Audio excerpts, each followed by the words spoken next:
And we're back again. 88. Flying by. Amy was just saying, you guys haven't been doing this show a year yet, have you? And I was like, a year? Kidding me? Yeah. Been a little bit longer than that. Yeah, I know. It's like, how many weeks are in a year, Amy? It's like, I know there's 52 weeks, but don't you guys do a lot of... Anyway. We do a couple doubles, but hey. Yeah, we did some doubles. So how are you doing, Craig? Doing great, man. Doing great. It's good. You look good. Thanks, man. Y'all do people. Too. Yeah, all right. Not bad for over 40-year-olds, except for John. Yeah, no. Still a young and... Yeah, he's a young buck. Yeah, he is. That's right. That's right. So people are really excited about this match you have next week, Craig. I can't tell you how many people are. It's like everybody's talking about it. Come on, man. I know. Yeah, how are you feeling about it? I feel excited, man. It's something that I've been wanting for a long time. Mm-hmm. I'm glad we're able to actually put this match together. Yeah, me too. It's amazing to me you guys have never pulled this. It's hard to believe that's possible. I've had so many people ask me that. They're like, man, well, how did it go last time? I'm like, man, we haven't pulled ever. No. It's just the way things have always fell out, or the way things were. We never got to pull. Mm. Yeah, it's a really interesting thought that you guys have never pulled. Not just because obviously there's been so many times you should have, really, but also just your styles. There's I think you guys actually share a bit more in styles than people are giving that credit to, but there's also big pieces of both of you that are very contrasting too. So it's interesting that it's just never. Obviously, you guys have been in the same room so many times, but it's just so weird that it's just never happened. Being you guys are always in the same weight class. I know, it's crazy. A lot of people, they ask me, well, what do you think? And I mean, honestly, man, it's I'm not one of those people that just calls it one way. I mean, I tell the truth. And I can tell you right now, I respect Rob a lot. He's a very strong puller. He's got a real good style, and he beats a lot of people. Mm-hmm. And it's going to be exciting. I mean, I'm really looking forward to pulling him. I mean, I've been training hard. I'm in the best shape I've ever been in. I'm better than I was when I was in Vegas, and I'm excited. That's scary. Because you were on fire in Vegas, man. I mean, John and I have talked about it a couple times on the show, how impressive you were with Todd, especially off the go. You came so close to pinning him right off the start a couple times. It was, which we haven't seen anybody do to Todd Wright in a long time. I appreciate that, man. Yeah, he's, I saw the matches coming down, and it was going to be me and Todd. I knew, I told my wife, and I said, this is what we came for. She's like, yep, we've been training for it. And I pulled him exactly how I've been training, and I felt really good. I mean, I was good with the way the outcome came. I mean, it was very, very close. A couple of the angles was where it looked like it was closer than we thought, but Mm-hmm. It's all good. I'm excited. Mm-hmm. So you guys agreed to pull WAL rules, correct?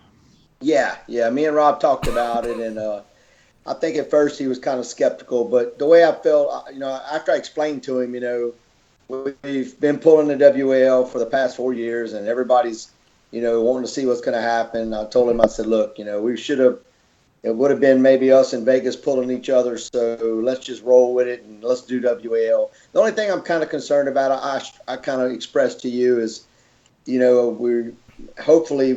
the setups are going to be, maybe very close to how we're used to with WAL. I'm hoping, Well, the way I look at it with super matches is you guys can do whatever you want, and we as the refs just try to enforce the rules that you guys agree on. So, from my point of view, we'll sit down, we'll have a nice little chat about it before the match and make sure everybody's on the same page and both of you guys are comfortable with the refs, and we'll see what happens. I mean, obviously, it would be awesome if the refs don't have to say anything except go, and everything else is up to you guys, because I think that's what we want, actually. That's what exactly.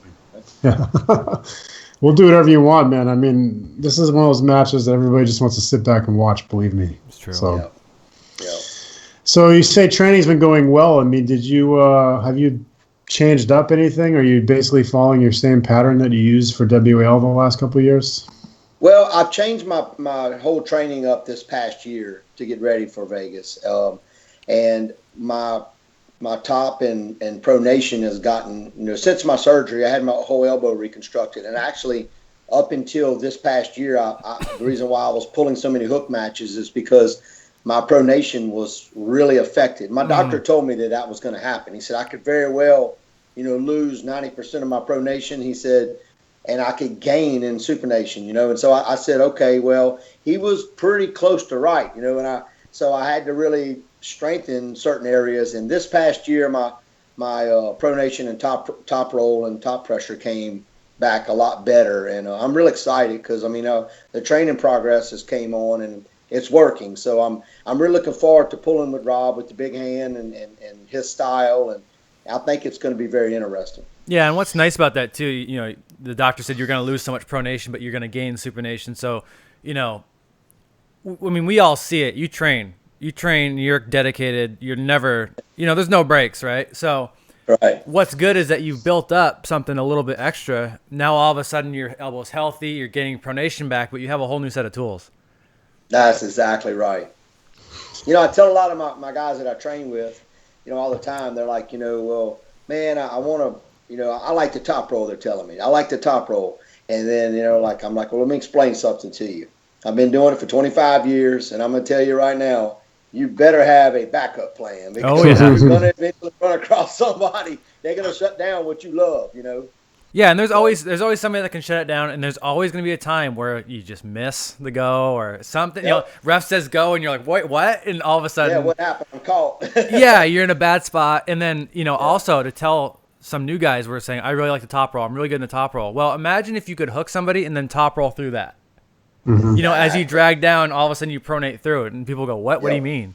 Yeah, the watch Prudnick. The moves are a little closer to each other than people sometimes give them credit to be. Yeah, that's right. Yeah, that's absolutely right. I was just watching. I said watch Prudnick, but I was just watching a match with him and Rustam from a few years back when he did exactly that. They started. Man, yeah. I know exactly which match you're talking about. Mm-hmm. Yeah. That was sick, man. It was sick. That guy's amazing. Have you ever pulled him, Prudnick? I've never got to pull Prudnick. I've actually pulled Rustam back when we were both very light. Mm-hmm. Now he's heavier. Of course I am too, but he's so impressive. And Prudnick's impressive. Man, to see what he's done. Goodness. Yeah, I agree. How was Worlds this year? You got to watch, Yeah, I didn't do as well as I did last year. I feel like I'm a little disappointed about that. But, in terms of watching it, it was amazing. And our weight class was, in my opinion, the best one to watch. It was just, the matches with Prudnick and Sasho and the guy Segre from Russia. It was just amazing, man. I was sitting there. It looked unbelievable. Yeah. What was really, you got to see it in person, but what I was unsure of, because I wasn't sure if the videos were playing in the right sequence, but what happened with Zolov? Well, I'll tell you what happened. Yeah, I think he got fifth. That guy from Turkey is unbelievable. He trashed everybody. Yeah, he won it, correct?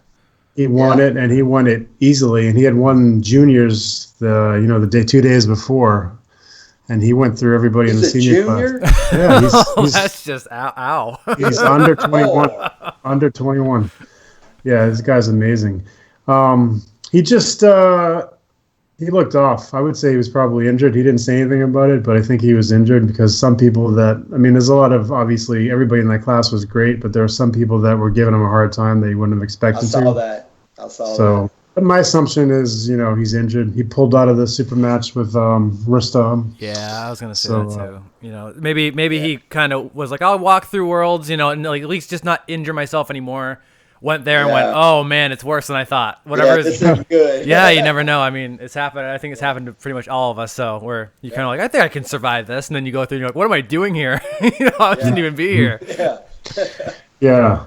But anyway, I was sitting there thinking, man, I wish Craig was there. I wish RVJ was there. I'd love to see you guys up there with those clowns. I know, man. I love them all. I don't mean to, I'm calling them clowns just because I wish all the U.S. guys were over there.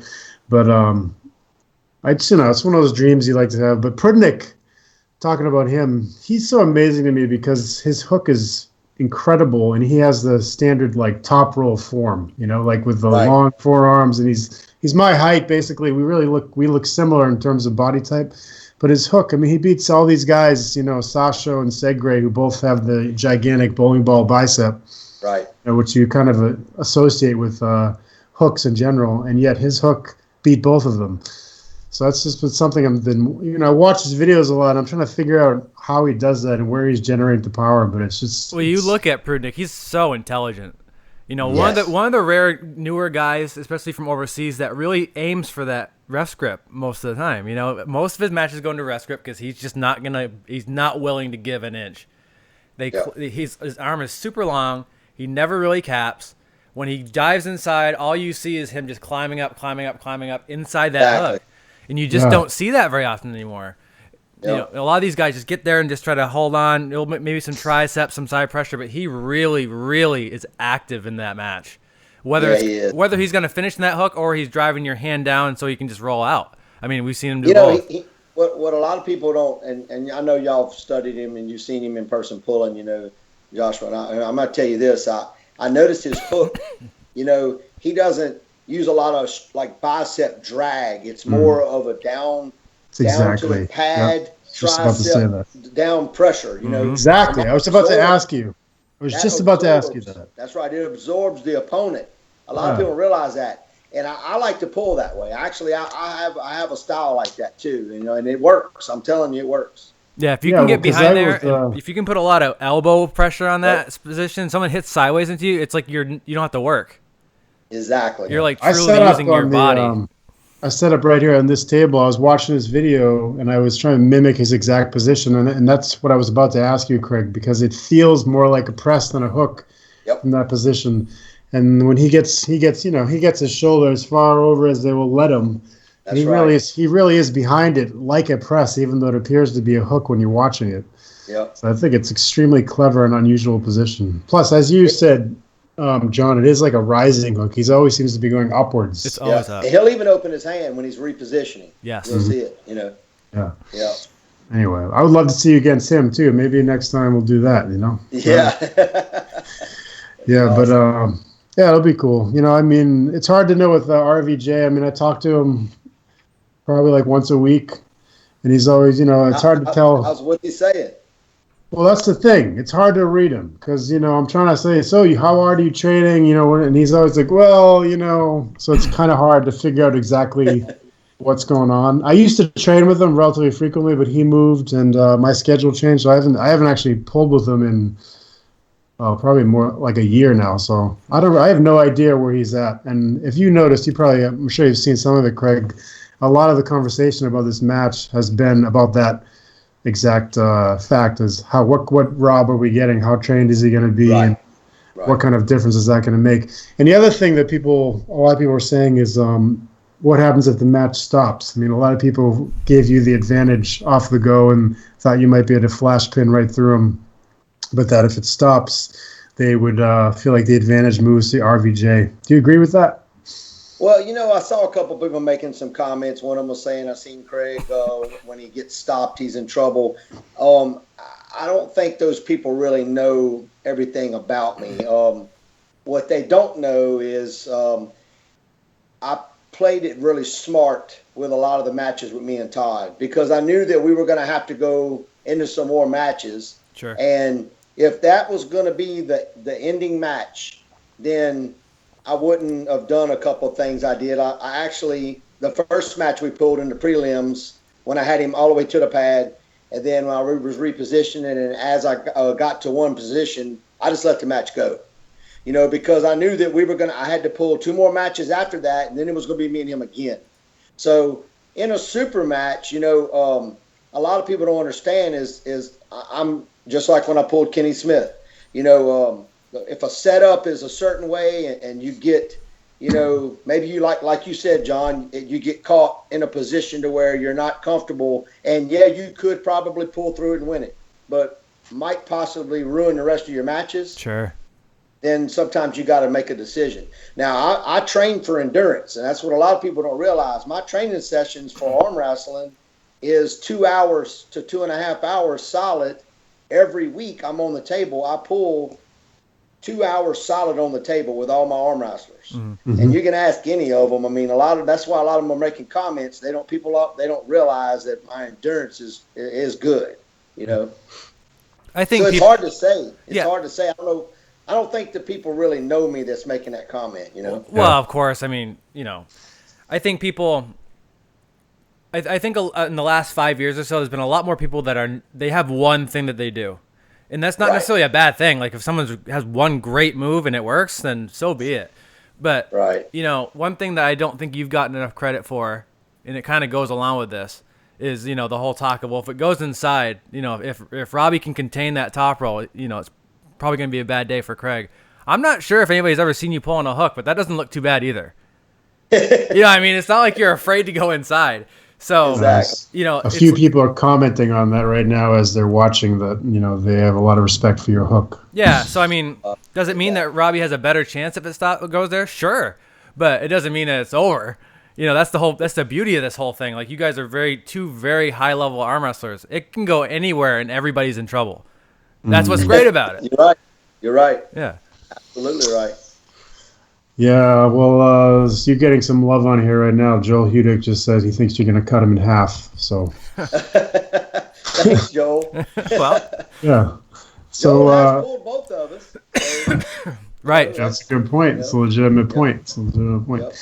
Yeah, Paul Lynn was saying that he heard several top level guys say that you have great inside power. So yeah, but I mean, probably a lot of people there have seen you, Craig, have only seen you on WAL, so they've seen you do those matches and that's it. So they may not be as, you know, aware of your history in the sport and the diversity of styles that you can pull in. So yeah, we shall see. Yeah, here's another guy saying. It's all right. Yeah, a lot of people are saying you have a great hook, and everybody wants to know. Every week we're getting asked this question about the Vendetta coming up and who's going to win all the matches. So we'll ask you that in a little while because, like, people just can't wait for that one either. Yeah, and you know, you talk about people commenting, you know, as far as these matches go and stuff. Some of these people are the same people that comment like on a practice video of, you know, Devin losing to Michael Todd. Yeah. After 5 hours of pulling, and it's like, guys, it's a snippet in time. Like, it's not a reflection on Devin. It's not a reflection on Michael Todd. They're two guys who trained. They never get the chance to train. They're probably both just destroyed. Just relax. You know, everybody's like, what happened to Devin? You know, all these just shit talking stuff. It's like, just calm it down, guys. Yes, indeed. Yes, indeed. So, all right. So you said you haven't changed, like, specifically for Rob, doesn't sound like you changed much. I mean, you altered your training this year, but did you do any specific, did you find new partners that are, you know, have a similar frame to Rob to train with or anything like that? Yeah, actually, the two things I did is I've been studying his matches so much that I'm pretty much seeing them in my sleep. Sure. So I have a couple guys that I get to train with that if I can get at two different training sessions. Here in Lake Charles on Wednesdays we train, and we train back in Denham Springs on Sundays. So I have on both practices I have three different guys that have very big hands. Also, I have I'm not sure if he hasn't pulled on a top level tournament lately because he went through a bicep injury, but I have a Brandon Bodwin. Do y'all know who that is? Yeah. Yeah, he's very big guy, very strong. Well, he's like 45 minutes from me here. Okay. And he comes to practice, and we've been practicing for this match because he's got a tremendous top roll. Mm-hmm. So I wanted to work with that to help me, and he's got a big hand. So I've been doing a tremendous amount of work with him on that. And we have Nick Smith that trains with us here. He's got a really big hand, and he's been working on his top. Plus, he has a really strong press. So his side pressure pulls is real strong. So I've been really working multiple angles with those guys, plus going to Denham Springs and pulling with Chad O'Neill. I have another big guy he's pushing 6'7" and 350 pounds. He's just a monster. I mean, and all those guys have really big. I've really changed up pulling with the bigger hands to try to get me ready for that. Mm-hmm. You know? I think that's very smart because I'd say it's probably the most unusual asset about Rob in the 198s is his hand size. He's the only guy I've ever pulled whose hand is bigger than mine, and which I was like, wait a minute. Because usually there's plenty of people with stronger arms that usually have the biggest hand. I was like, who the hell's this guy, man? And so I was like, it's disconcerting. You know what I mean? So I think it's a good idea to train with that a lot. And I just like, there's two things I like, Greg. One, I like that you're traveling for this match and you came up here, and basically to me it was like, and I'm speaking for you a little bit, but I was like, you want to know who's better. So you're willing to do what it takes to make it happen. And secondly, I love how seriously you train, not just for this match, but in general. I mean, I watch all the posts that you and Denise put up about the training stuff you do, and I love that. And I try to emulate a lot of it, and I have a couple questions that I want to ask you. But before I get to that, what is it? Why are you able to maintain this kind of motivation? I mean, there's a lot of people who've been pulling as long as you who really don't even train anymore, but you seem like, if anything, you're more motivated in the last couple of years. It's I have a lot of people that ask me that, and I have I guess it's the drive to want, not only to dominate and to win, but to, I set goals. Now that's the biggest key that helps me is I'm always setting a goal that's kind of really hard for me to grasp, to get to. Right. And I do that on purpose to where it's making me go that extra mile to get to it. My big goal, of course, was getting ready for Vegas for this last season, and I here it was. We were ready to go to Vegas, and then I was trying to train for everybody that I was going to pull, and then when it kind of all fell apart of us maybe not having it, it was such a letdown. So what I did was I just kept on pushing, and then I guess the going that extra mile meant that much to me to get ready, and everything fell in place. Every day I'm working at work. It's hot. We work outside, and I have to really thank my wife a lot, because my wife actually, she helps push me whenever I'm down, and I push her when she's down. But I can tell you right now, you're right. It's hard to stay motivated, but I want that number one spot that bad, and I want it, and I want to make sure I try to achieve it. Mm-hmm. Well, I have a lot of respect for that, because one of the things we talk about frequently, Craig, is how hard it was to get people to arm wrestle one another, especially when WAL was up and running. You're right. And even when off season and the WAL wasn't running any tournaments, people didn't want to go and pull other big names because they wanted to maintain whatever reputation they had. And it was very frustrating. So it's just, but there are people that we talk about in the show, and you're one of them. Tim Breslin's another one. There's people that will just go anywhere and pull anybody and not make excuses about it. So I think it's a good example for arm wrestlers in general, and I think it speaks highly of you, as I said earlier. And I don't know, I love that. So that's you're one of my favorite guys to watch as a result. I appreciate that. Yeah, man. Plus, there's people posting it right now. Megan just said the same thing, is that you have a very positive attitude. And, in our sport, probably like any sport, there's a fair amount of negativity, and it doesn't seem like it ever bogs you down, or you don't seem to get caught up in it. And I think people respect that and respond to it, because, our sport could use a little bit more of that. So good job, man.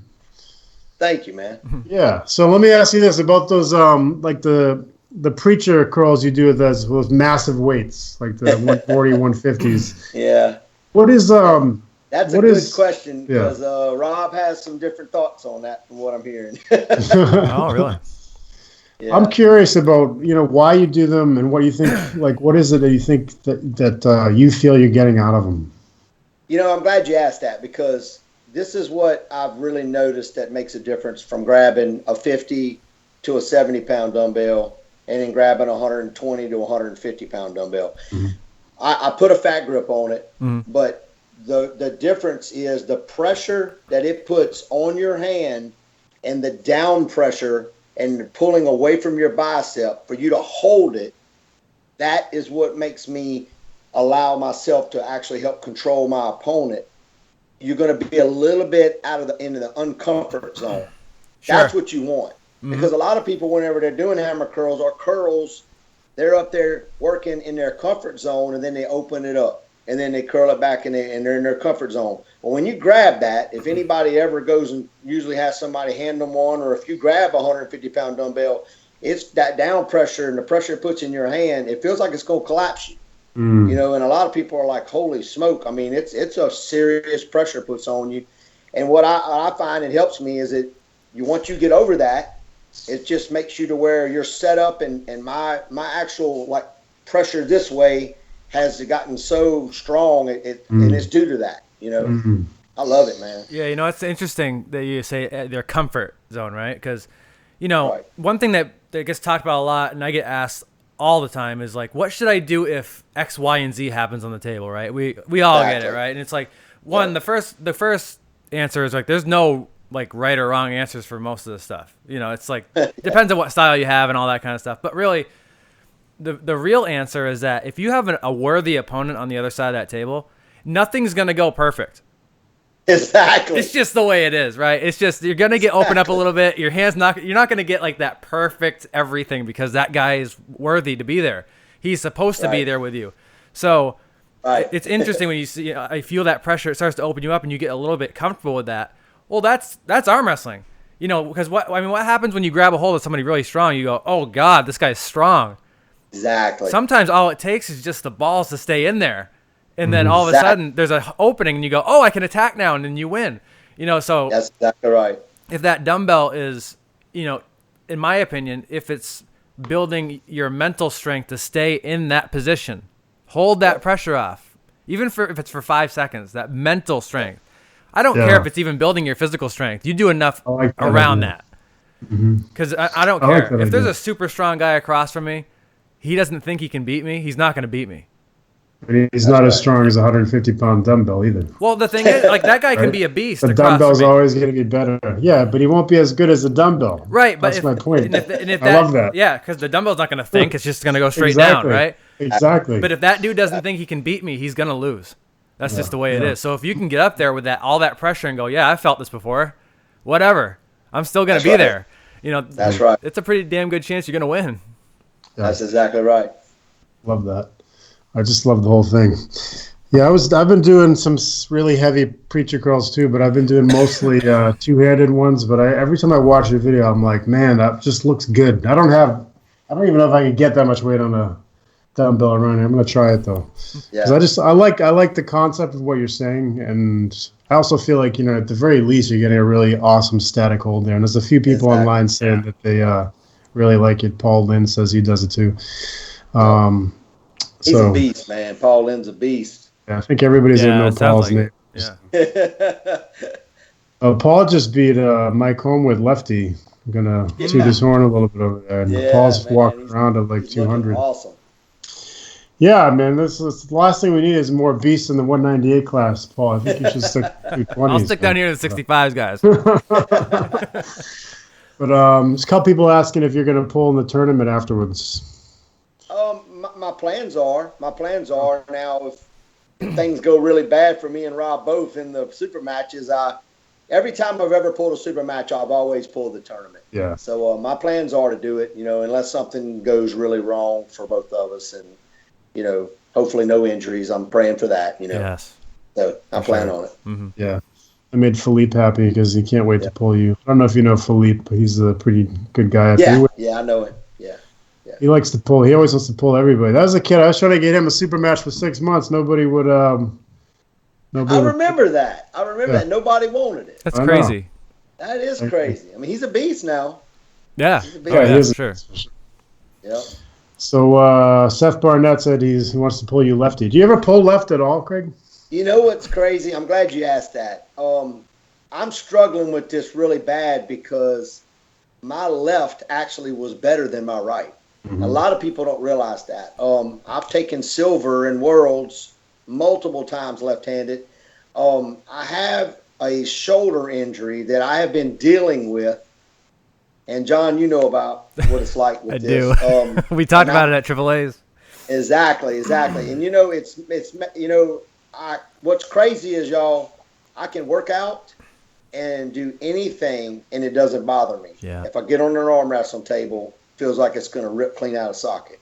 And it doesn't make no sense to me. My doctor, you know, I haven't done an MRI actually on my shoulder, but he's telling me that, oh, no, it's just, you know, he's telling me that it's maybe a nerve or muscle that's crossing her. It's more than that. And I guess I'm going to have to bite the bullet and just get an MRI because I really miss pulling left. My left is actually strong. Like I can take a 150-pound dumbbell and I can hammer curl it 10 times left-handed. Mm-hmm. Wow. So I don't know, man. I love to pull left, but it hurts. Yeah, it's a frustrating thing when that kind of stuff happens. That's for sure. Yeah. I mean, when I know when I first hurt mine, it was a while ago, but I remember. I know that feeling when you go to engage a little bit and it's like, oh, no. I got to stop right now because it just feels like something's slipping. I mean, that's how it's been for me. Yep. I haven't pulled since July, but that's how it was for me going into Triple A's where it was just like, I remember that. Yeah, and that was that day where I was like, what am I doing here? You know what I mean? Like, that's when I had that moment.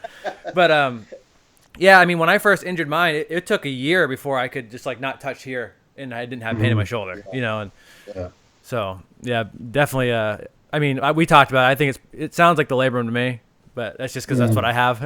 Obviously, I'm not a doctor, but that's just what it sounds like to me. Yeah. I'm thinking that's what it is. Mm-hmm. Yeah. Well, you're a labrum expert now. Yeah, I don't even have one. So. Yeah. All right, let me get some of these questions in for you, Craig. I think you answered this one when we talked to you last time, but I'll ask it again. So I assume you're hovering around like the 195, 196 where you usually are. And Paul Lynn is curious, why did you decide to keep putting on weight and pulling heavier weight classes? I'm glad you asked that. If they would have had the 185 class, you know, I would have pulled that instead of the 195. Because when I first started pulling WL, I was weighing about 179 to 182-ish. And then I didn't really want to pull 165. Honestly, some of my teammates were pulling it, and I felt that I wanted that extra, I guess, that drive to try to pull with the guys in the 195s. So I started pulling the 195, and I was the lightest guy in it, actually. So I had to put on weight. Now that is not easy for me because for me to get ready for this match, because I know Rob. I mean, I don't know exactly what he weighs, but I hear he's over 200, 205-ish from 205 to possibly 215. I don't know, but I mean, I know that I'm fully dressed and eating a cheeseburger, and I can be 193 pounds, you know. And Sure. So I've really had to push hard to try to get my weight up for this. Mm-hmm. It's hard. It's really hard. So the reason why, to answer your question, all the guys I'm pulling are 200 plus. So, I mean, I needed a little bit of weight on me, you know, I felt, to help add some strength. Mm-hmm. So. Yeah, for sure. I mean, all those 95ers, like, there's very few 195 guys, right? I mean, we all know most of these 95ers are 215. It's just the way it is. So, yeah. Exactly. That's right. I've never known Rob to walk around heavier than 205. He usually comes into tournaments and just like you, he shows up with all his clothes on and weighs in under 200. I don't know how he does it. Yeah, I mean, I watched him. I watched him last year at New England's, actually, because I came out for that too. Crazy. And I watched him walk up. He walks up to the scale. He's in a tracksuit and a coffee in his hand. He steps on it. It's 199. And he goes, Josh, is that good enough, kid? You don't need me to go undress. He's like, it's fine. It's fine, kid. It's fine. Sounds just like him, too. That sounds exactly like him, man. Every once in a while, I can do a good RBJ impression. You got that impression down. Yeah, he texted me about weigh-ins, and I said he has to be 198.9 maximum when he weighs in, so he won't be heavier than that. Cool. But, all right, here's another question from Derek Smith. He says, stylistically, he would like to hear how you feel you would do with Todd today.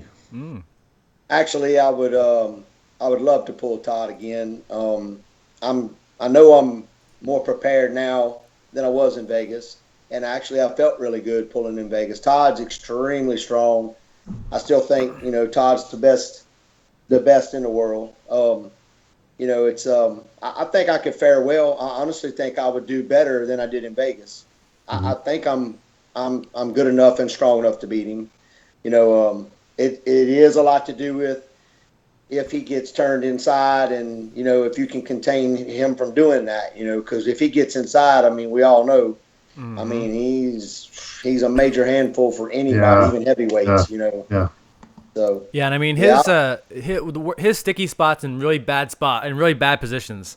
You know, that's exactly. For a technical arm wrestler. It's like, damn it, what else do I have to do, right? Because like the big problem with that is when you sweep around like that and really come around. When he stops it in that strap like this, like where he's just hitting with this.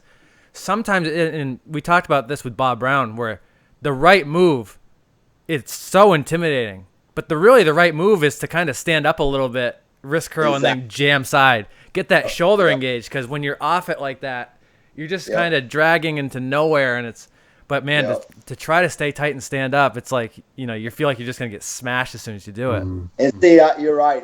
When me and him our first match in the prelims, I was just trying so perfectly to hit everything perfect. And when I hit him all the way over to the pad, I kind of repositioned and I come around more. And when I did, I was out like you're saying. And that thought goes through your mind. You're like, man, if I come up some and stand up, I'm getting turned in. Right. So you have to be smart, because, you know, it's a win or lose situation. And a lot of people are scared to go to that, you know, because you might lose what you've gained. Right. You know, I know exactly what you mean. Yeah. The last thing you want is to give away what you've earned. Exactly. And it's like sometimes you feel like if I stand up just a little bit, he's just going to throw me over the table. You know what I mean? Because there's so much pressure coming through. Yeah, yeah. What a lot of people don't realize is with his wrist back, he's strong as hell that way too. Exactly. Most people, you crack their hand back, they're in no man's land, and then they're going to just steadily lose, or if you just sit there, they're going to fade away. Well, he's not that way. Right. A lot of people don't realize that. Yeah, Todd's a real problem when it comes to that kind of thing, because he has so much endurance in those horrible spots, and like you said, sometimes you got to make a decision, when you're in a bad, like, even if you're in a good spot, but you're like, it's just not going to get any better, I got to make a decision here. And because we all know too, Todd can be in those spots and do it again and do it again and do it again. So I mean, if there's anybody who, like we talked about with you, with your training being so consistent and really tough, and if there's another guy we can talk about that in the 198s, it's Todd Hutchings. He's the same way. So I mean, he's earned his way by doing his homework that way. So absolutely. Yeah. So it's always fun chasing that when you're like, I know how good that guy is. That's all I want to do is beat that guy.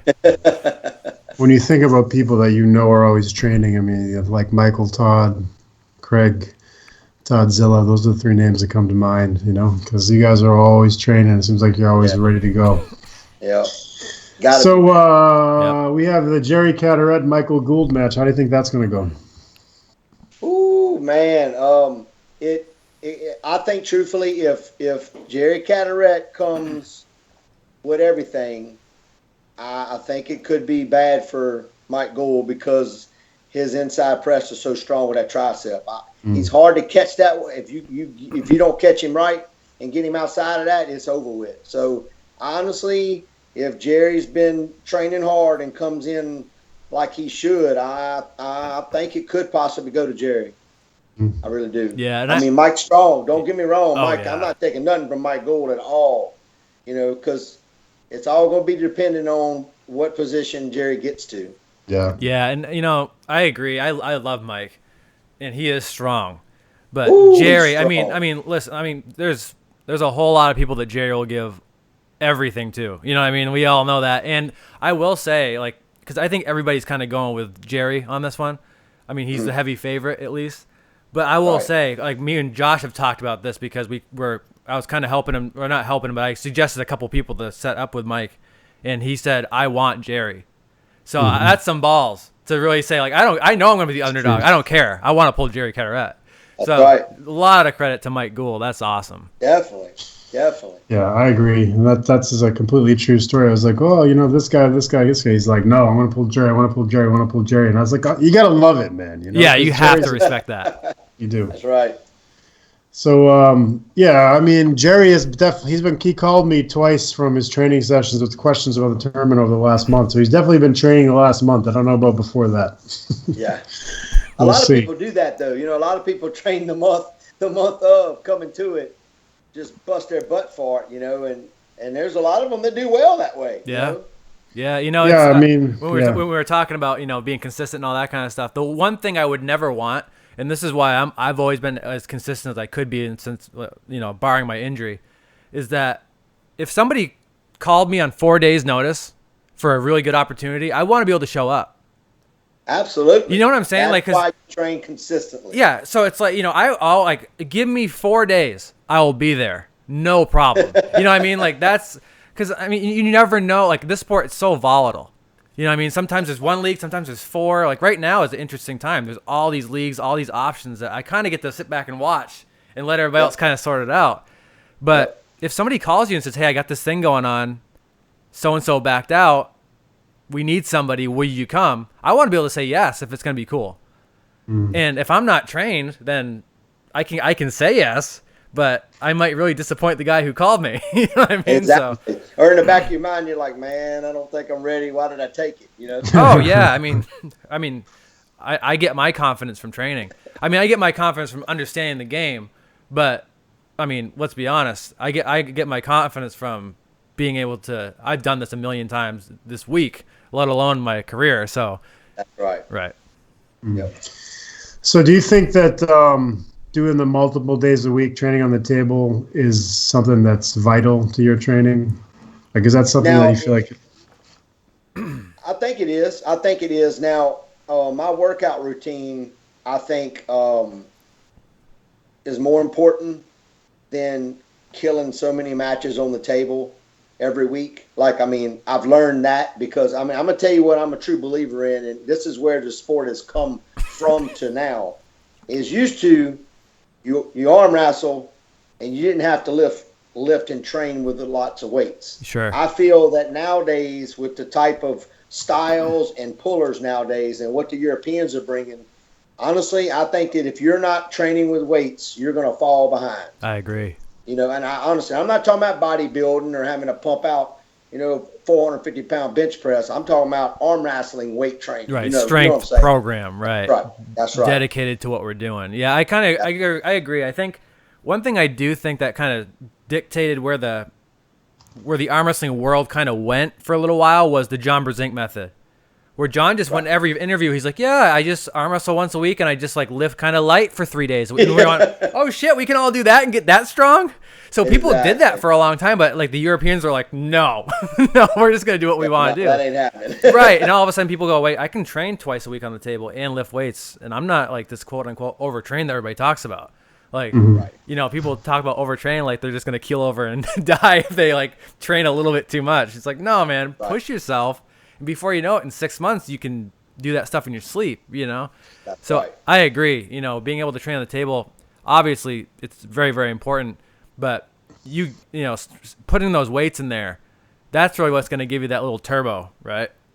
Exactly. And I think it's good for injury prevention, too. Injury prevention, That is big time. People don't realize you can be tore up sore, go in the gym and flush some blood through there. And I'm telling you right now, it's going to heal up that quick. Yeah, and we all know that, adaptation of, soft tissues and bone and all that kind of stuff. It comes from pressure. It comes from correct training. And sub-maximal weights, which is like if you're doing a set of 5 or something like that, it's not your max weight if you can do it 5 times. But all that stuff is the same pressure. It's the same, your body's still attacking it with its immune system the same way it would have before with all the inflammation and everything. And all that stuff really does build up, make you a little bit more bulletproof. That's right. Mm-hmm. Well, there's people talking about it as you guys are on the comment thread.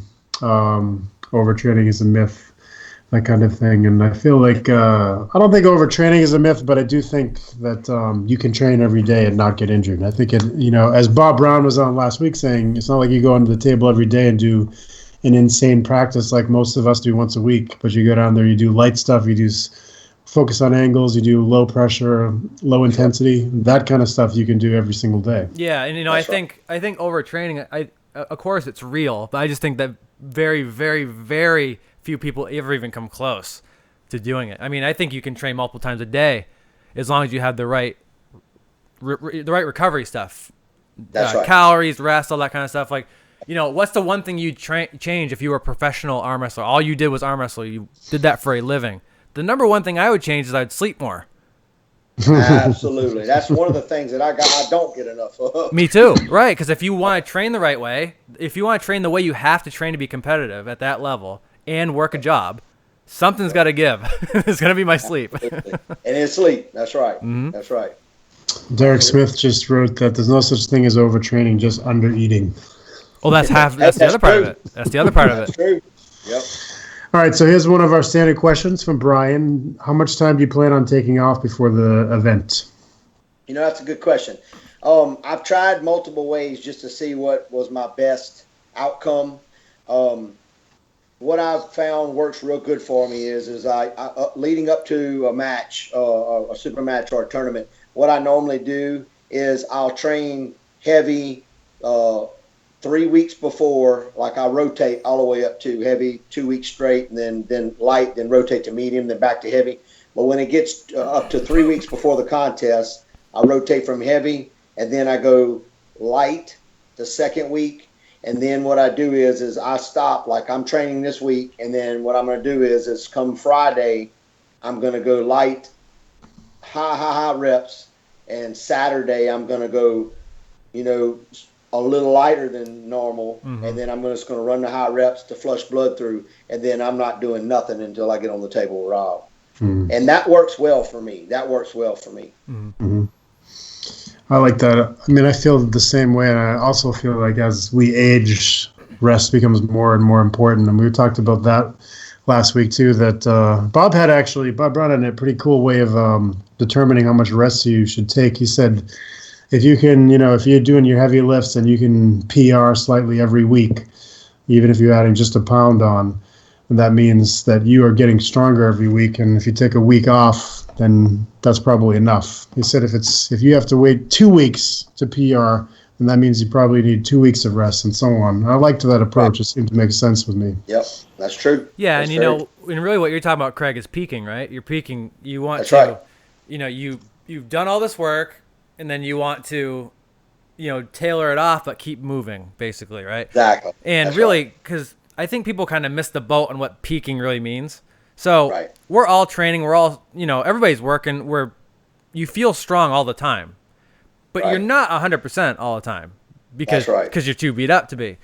The whole point of peaking is not to be 100%. It's to be like 101 or 102. You want to be the very best guy you've ever been in your life. Like, you don't do all that work to come in at 100%. That's stupid. You know what I mean? Like, if I'm 100%, that sucks. I did all that work for nothing. So you do want to be the very best guy you've ever been. And, peaking like that, because, I don't know about how the way you break up your training, but if I have something coming up in, say 2 months, there's a 4-week period in the beginning of that where there literally is not enough work I could do. All I'm trying to do is work capacity.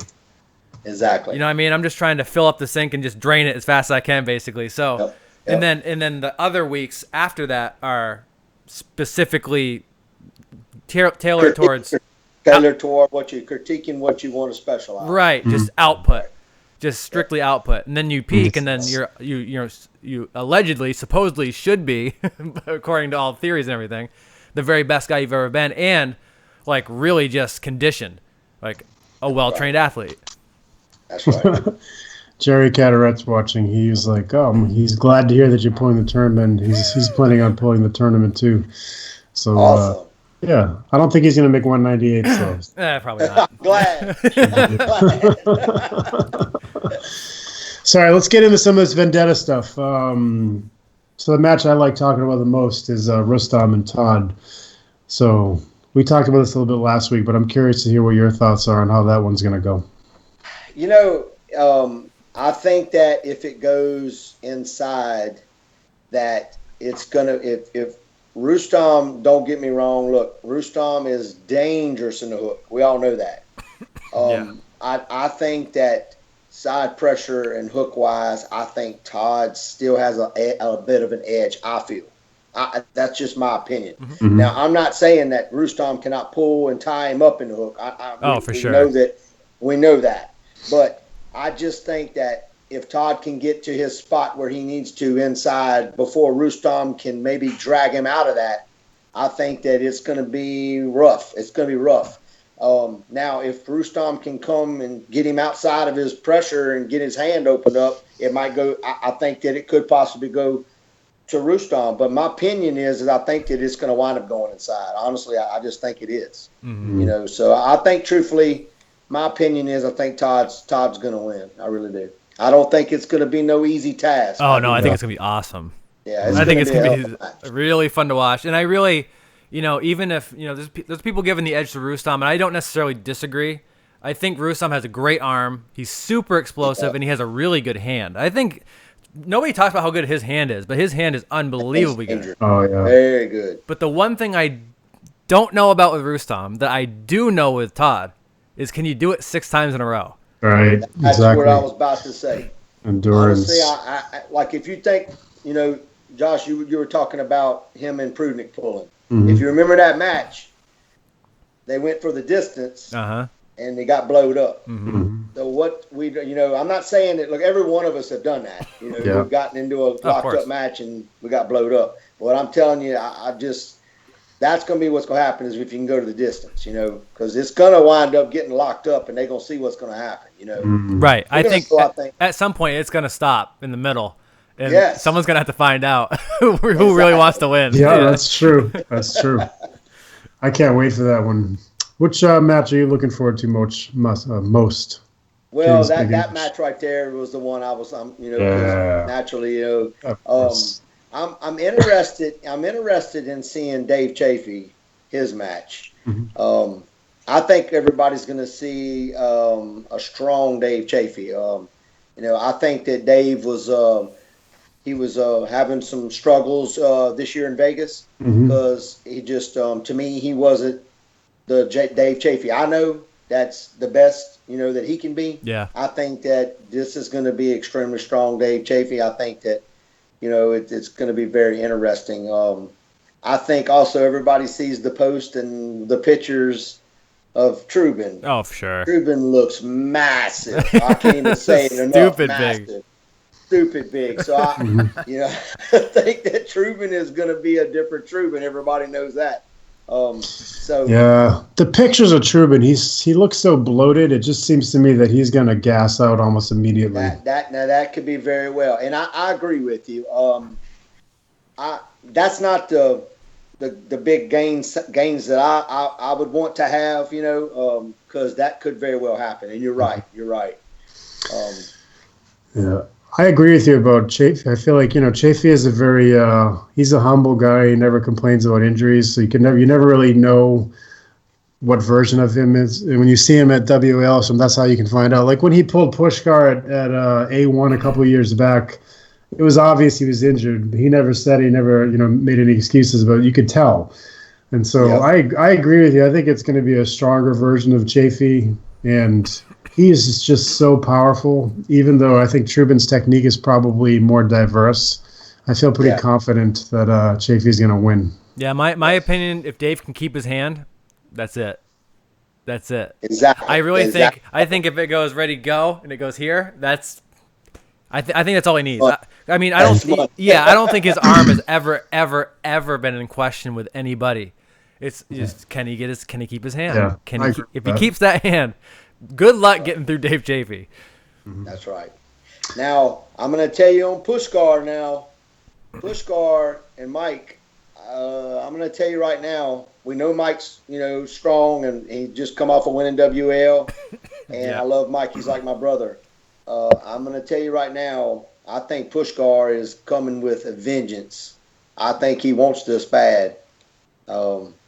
Honestly, if I had to say truthfully what I think is going to happen, I think that if Mike's going to have to burn him out get him outside of his hand and arm and get him burned out, because if he gets in his position and hits Mike right, it could be dangerously bad. Mm-hmm. I agree. And, you know, we talked about just a second ago that, you know, Dave Chafee is someone who shows up and he never makes any excuses. He shows up, he pulls, he does his best. In my opinion, you know, I don't think Pushkar gets talked about enough in that regard either. That dude never runs away from a match. No. I mean, we all saw like Trubin beat Mike and did a great job. Awesome match between them. And then all of a sudden it was Trubin versus Pushkar, and everybody was like, oh, Trubin's going to kill that dude. everybody wrote Pushkar off, and I'm sitting there going, "Are you like? I don't understand, Andre Pushkar. How are you writing this guy off?" And then he comes through and just destroys him. Just takes care of business and walks off the stage. That guy's a warrior. He's a warrior, and I think he listens. He's quiet. He doesn't talk a lot, but he hears what everybody says, and that motivates him. I think he's like you, Craig. He's like, all right, I'm gonna go into the gym. We'll see what the F is gonna happen. Yeah, exactly. And I'm sure he's been watching Michael Todd and sees what he's done. I mean, Mike lost a couple matches early in the WAL and ended up coming back because obviously his endurance is really good, and the architecture of his arm certainly helps. Pushkar knows that, so he knows that he has to win quickly and decisively in order to beat him, and I think that's probably what he's been training for. So I think he's going to try to bulldoze Mike 4 times in a row. Yeah. So the question comes down: can he do it? That start he has is nasty. Ooh. Yeah, you're not going to find much more of an accurate start. He has one place he's going. Try and stop it. That's true. That's the thing. He's going one place, and step 2 is try and stop it. Yeah, this is the match I'm the most confused about because it's hard to predict what's going to happen because if Mike stops him once, then I think Mike wins, and it just comes down to can he do it? Can he stop him the one time? And it's so hard to predict what's going to happen. I know Mike has been training out of his mind, and unlike last year, he's pretty much injury-free as much as you can be in the sport. So it's definitely going to be a different version of him that shows up there. And he loves the super match format, So I think you have to be stupid to count Mike out. But I'm leaning towards what you think, Craig, because I feel like Pushkar is probably in a basement somewhere training right now. And he's a scary dude when he's trained and not injured. And he hasn't pulled anybody in quite a while, so you have to imagine he's probably in good condition in terms of injuries. That's right. He didn't go to Worlds. Nope. No. So. Yeah, he was at Worlds just supporting his team this year and last year, which was also cool. He hangs around his team. That's right. He shows up on another thing that's really cool about him. He doesn't speak any English, but he was pretty friendly to me. But he shows up on the juniors day and hangs out with the kids team the whole day and just supports them, which I think is cool. It's cool. Awesome. It's really cool.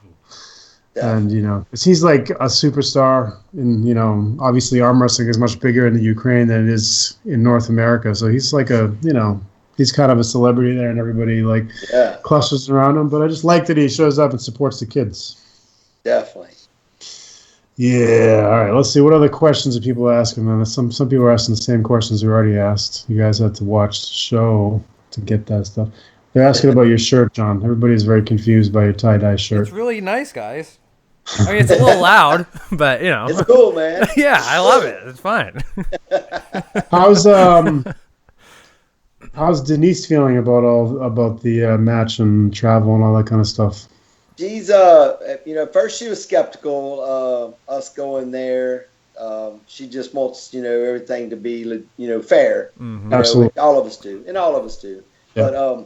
But she's excited. I think she's probably as excited as I am about the match because we haven't got to ever pull each other, and we've been dying to do it. And I think she's as excited, or maybe she's a little more excited than I am, to do the match. So I'm excited for her, and I'm excited to see her so excited for me to pull Rob. It's important. It's important, man, because you can't do this stuff without support from people at home. So I know you guys have a really tight relationship, and it's fun to watch online, and it's not everybody has that. So the fact that you have really strong support, it's got to be just a huge boost for you. It is, man. It is.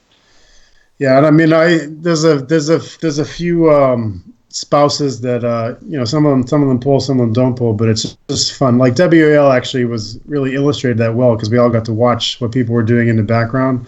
Yeah. And it's fun to see how excited people get about supporting their husband or wife when they're on the table. And it's awesome. Motivating. You know what I mean? It's really motivating to see. It is. Yeah, but as for the fairness thing, I know, man, this is New England and Rob's from New England, but I mean, a bunch of us refs have talked about it, and we are absolutely committed that this match is going to be as fair as it can possibly be, and then we're going to, whatever rules you guys want. I mean, we just want to see who's better. You know what I mean? And if it turns out to be you, man, I think that's awesome. And if Rob wins, I think that's awesome too. We all want to see a great match. You know? Awesome. That's right. Yeah, man, I can't wait for it. It's going to be a blast. Plus, Mohegan Sun's a really nice place. It's a high level casino. It'll be fun to walk around there afterwards and hang out with people. Yeah, and hopefully you get a win on Jerry Caderet too. You know, there we go. That'd be something to celebrate. So that'd be cool. Let's see. I think I got all the questions here, Craig. I don't know if there's other things you wanted to mention or anything like that. Oh man, I just want to tell y'all, thank y'all for the opportunity, man. I'm excited. This is going to be unbelievable. I want to try to give everybody what they want to see, and I know I feel Rob's excited about it too. Oh yeah, we've messaged back and forth some, and I feel better about the match because at first I wasn't sure how he was going to be about it, but I feel like he wants the match too. So I'm excited, man. It's going to be so much fun. Yeah, I think you're going to be pleasantly surprised. I mean, I know the WL thing it's hard to tell what people's personalities are and everything, but Rob is like one of those guys. He just wants to show up and pull people. He wants to see who's the best. He's like he's very simplistic in that way, in the sense that let's just arm wrestle and find out. And so, I mean, he told me he had a great deal of respect for you, the fact because he's been asking, Todd for a match. He's been asking other people for matches, and, they're like, But, right. You said yes immediately, and I think that garners a lot of respect with somebody like Rob. So, and awesome. I don't think he's going to screw around with you. I mean, I think Rob is known up here as being someone who wants to just not have any bull crap and just pull, So that's the way I am too, man. Yeah, man. I think it's going to be awesome. Yep. Anyway, Craig, we're going to see you pretty soon up here, so travel safely, and we'll see you in a week or two. What is it? Thank a week? You, a week and a day. Yeah, man. 10 right. days. That's right. All right. 10 days. Can't 10 wait, days. man. Thanks, guys. Hey, all right. Thank you, And Craig. say thanks to Denise for us, too. I will. Thank you, Okay. man. Nice. Take care. Bye, guys. Good night.